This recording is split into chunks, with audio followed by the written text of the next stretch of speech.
Why would you look outside yourself when you have all of the world inside? Et bienvenue à toi sur Mes pieds dans tes sabots pour ce 7e épisode. Et oui, déjà 7 épisodes avec Manon Brunet et Voyage au gré du vent. Aujourd'hui, nous allons parler de comment on peut se préparer pour faire un tel voyage. C'est parti! Et salut Manon! Alors cette semaine, tu vas nous dire où est-ce que tu es, si tu es toujours au même endroit que la dernière fois. Et salut Laure! Merci pour cette nouvelle petite vidéo. Alors où est-ce que je suis? Eh bien je suis toujours sur Machecoul et j'ai décidé dernièrement d'y rester pour tout l'automne-hiver. Comme je te disais la dernière fois, j'ai beaucoup de belles choses qui se sont présentées à moi depuis que je suis ici et ça n'a cessé de continuer. J'ai un logement qui m'a été confié et j'ai du travail également. Et je pense que c'était bien que j'ouvre les yeux sur ce qui m'était offert. Donc j'ai pris cette décision de prendre du repos au bout d'un an de voyage pendant la période froide, automne-hiver, et de repartir au printemps. Ce qui va me permettre également de mettre un peu de sous de côté pour pouvoir allonger le voyage. Voilà, ça c'est la première chose. Et donc là, tu vois, je suis en train de te faire une petite vidéo à partir de mon chez-moi. Je vis dans les Marais. Je suis donc à une quinzaine de minutes de l'océan. Et comme tu peux le voir, nous aujourd'hui, on n'est pas sous le vent, on est sous la pluie. Et c'est super parce que la nature en avait grandement besoin. J'aimerais bien te questionner sur, d'après toi, on en a déjà un petit peu parlé, mais j'aimerais bien qu'on approfondisse le sujet. D'après toi, qu'est-ce que tu conseillerais par exemple à une personne qui a envie de partir comme toi sur les routes, comme ça pendant plusieurs semaines, plusieurs mois? Qu'est-ce que tu lui conseillerais de faire principalement comme travail avec son cheval? Merci beaucoup. Donc pour l'éducation du cheval, le premier conseil que je pourrais donner à de futurs voyageurs, et pour compléter ce qu'on a pu voir dans une des vidéos précédentes où on avait effectivement abordé le relationnel homme-cheval dans le voyage et l'éducation qui pouvait être mise en place en amont et pendant, je dirais que mon premier conseil ce serait de faire avant de partir au maximum de mise en situation, d'exposer son cheval au maximum, ou ses chevaux, au maximum à des milieux qui seront vraisemblables à celui du voyage. Donc que le cheval voit de la route, des tracteurs, des camions, enfin toutes choses qui peuvent faire peur et qu'on ne voit pas forcément quand on travaille notre cheval régulièrement au sein d'une écurie ou sur des petites promenades paisibles. Lui faire passer des obstacles, se préparer à lui faire passer des choses qui font peur. Comme des fossés, des rivières, l'habituer à des choses qui peuvent voler dans le vent. Enfin voilà, de la mise en situation au maximum, ce qui va permettre de mieux connaître son cheval, de pouvoir anticiper davantage quand on sera sur le terrain. Même si on s'est bien préparé, il y aura quand même toujours des surprises, mais on saura un peu plus comment son cheval réagit.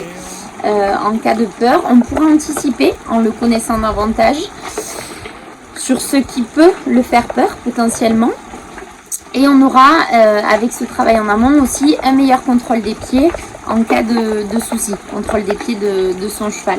Et puis voilà, comme je te disais, ça peut aussi favoriser une confiance mutuelle, donc renforcer cette confiance que le cheval peut avoir envers nous.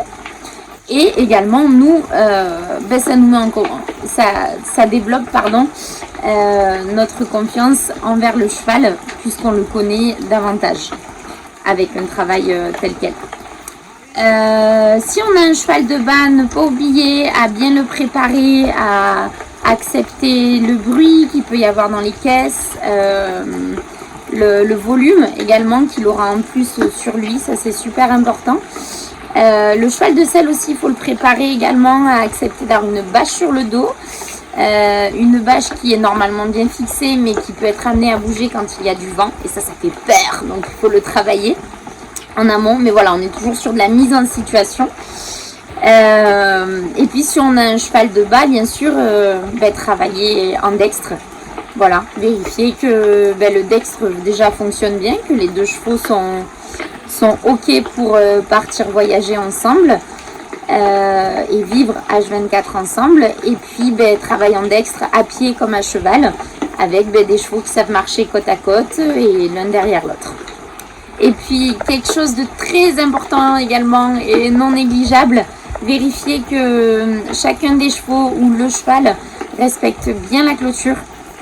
C'est pas du très très solide les clôtures qu'on a en voyage, donc vérifier que la clôture est bien respectée. Et si c'est pas le cas, préparer son cheval à la longue corde ou aux entraves. Ma deuxième question serait la suivante. Ici, une qui se régale. Ça serait de savoir qu'est-ce que tu conseillerais comme matos pour des personnes qui veulent partir comme toi, comme type de selle. Alors évidemment, c'est que ta vision à toi, mais qu'est-ce que tu conseillerais comme matériel non négociable, par exemple, pour partir comme ça sur les routes avec 2 chevaux? Non, j'ai pas besoin d'être grattée, mes tétines.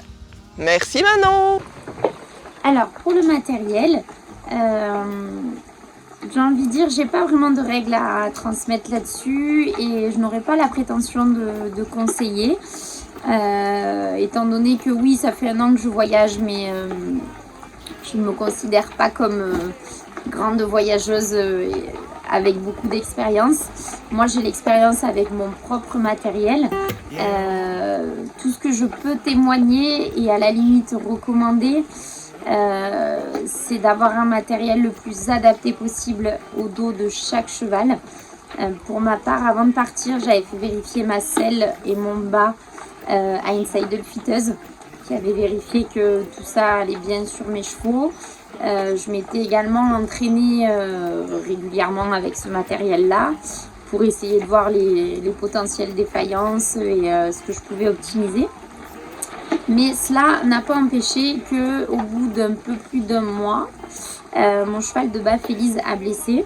Alors certes, il y avait un lien avec sa peau très fine, mais peut-être également un lien avec un bas qui faisait une surpression au niveau du garrot et on ne l'avait pas vu avant de partir. D'où le fait que je pense qu'il n'y a pas de règle parce que tu peux penser avoir le matériel le plus adapté possible. Et puis quand tu t'exposes à du voyage avec un frottement au quotidien sur ton cheval, tu peux avoir des surprises. J'ai découvert qu'il existait nombre de selles différentes pour de la randonnée, des bas aussi, il y en a de toutes formes, de toute provenance. Donc c'est vraiment essayer de choisir le matériel le plus adapté à son cheval. Enfin, pour ma part, c'était l'idée, de trouver le matos le plus adapté à la morphologie de mon cheval. Et ensuite, je pensais à moi et mon organisation. Je suis partie qu'avec un petit budget. Donc pour ce qui me concerne, j'ai retapé beaucoup de matériel d'occasion. J'ai rien de neuf dans mon matériel. Alors j'ai eu la chance de bénéficier des conseils et de l'aide de Émile Brager, qui est quand même un grand voyageur de longue date et qui d'ailleurs fait des stages pour nous préparer au voyage à cheval. Donc il a été d'une aide précieuse pour préparer tout ça, pour m'aider à trouver un nouveau bas quand Félise a blessé. Mais voilà, c'est le principal témoignage que je puisse te donner sur le matériel. Et ensuite, je pense qu'on pourrait également aborder le matériel plutôt humain dans une prochaine vidéo, si toutefois ça a intéressé nos auditeurs. Mais là, je pense que je vais un peu trop m'étaler si j'entame le sujet. Par rapport aux pieds, quand on part comme ça, j'espère qu'il n'y a pas trop de vent dans le micro, quand on part avec des chevaux, je pense que tu as eu peut-être des galères de pieds, peut-être tu peux nous en parler et qu'est-ce que tu conseillerais aux personnes de faire? Est-ce que tu penses que c'est vraiment plus judicieux de ferrer au moins à l'avant? Après, ça dépend évidemment des chevaux, mais quelle est ton expérience toi là-dessus sur les pieds des chevaux quand on part pendant 1 an? Merci beaucoup. Et pour ce qui concerne les pieds de mes chevaux, donc à la base, je suis partie avec 2 chevaux pieds nus qui avaient chacun 2 paires de chaussures pour les antérieurs et pour les postérieurs.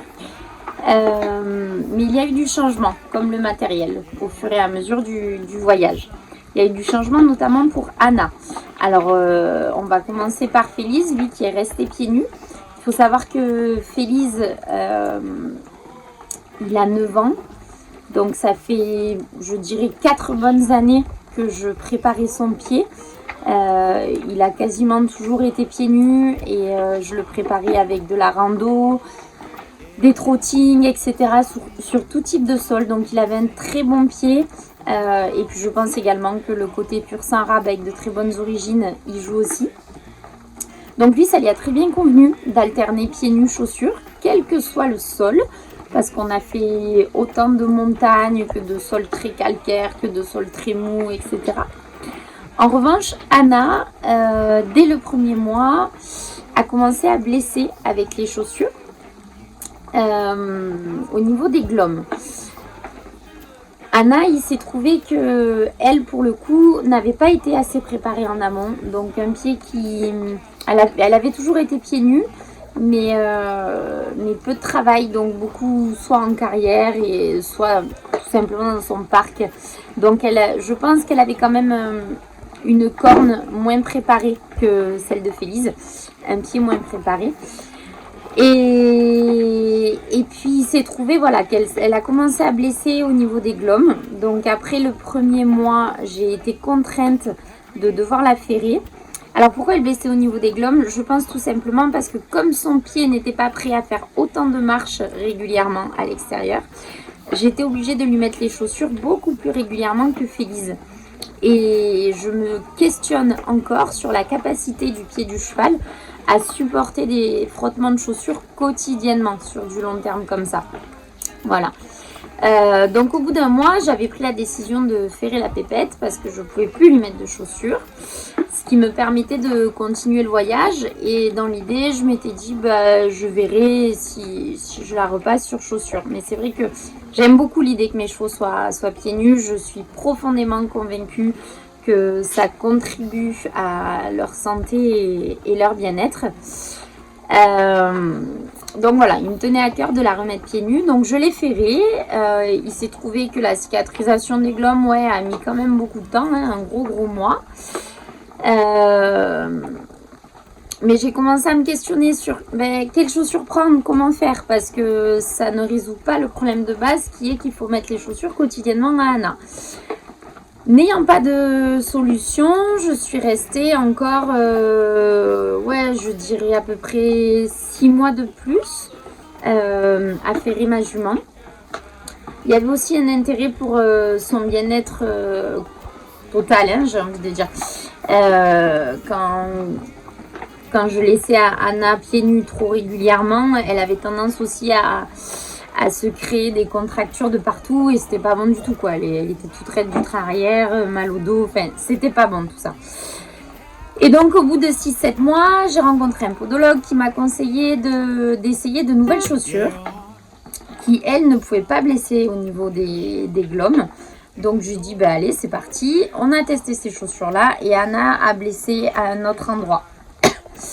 Et après analyse de sa locomotion et une réflexion partagée avec des professionnels rencontrés, je pense aussi que Anna a une démarche assez particulière, notamment au niveau des antérieurs.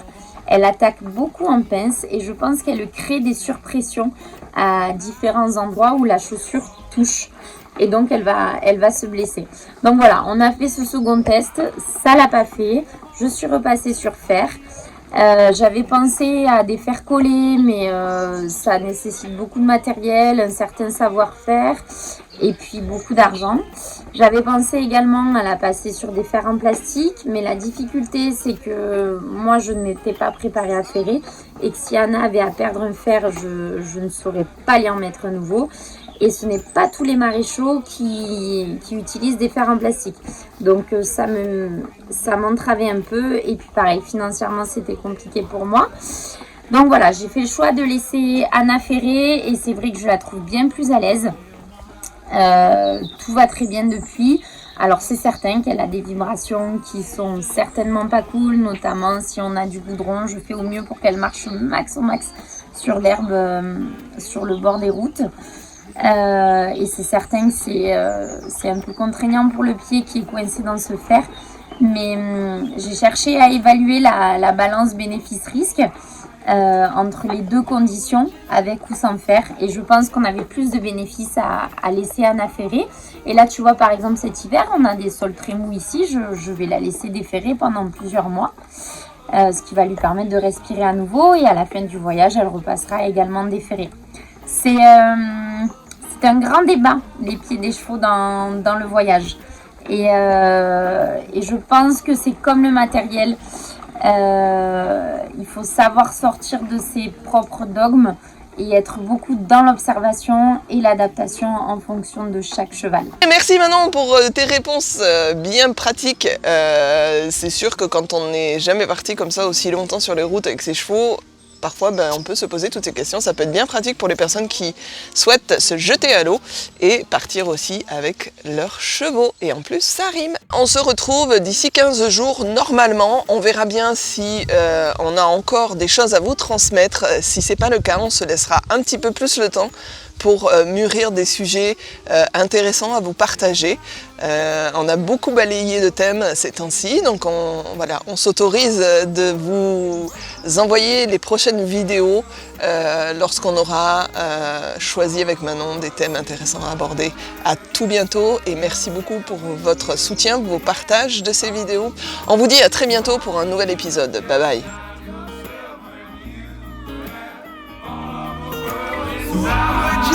Pour de nouveaux... Eh bien merci Manon pour toutes ces réponses bien pratiques. Je rigole parce que ça fait 3 fois que je le refais juste ça, c'est n'importe quoi. Allez, lâchez-vous la grappe, soyez tel que vous êtes. Venez comme vous êtes, comme dirait l'autre.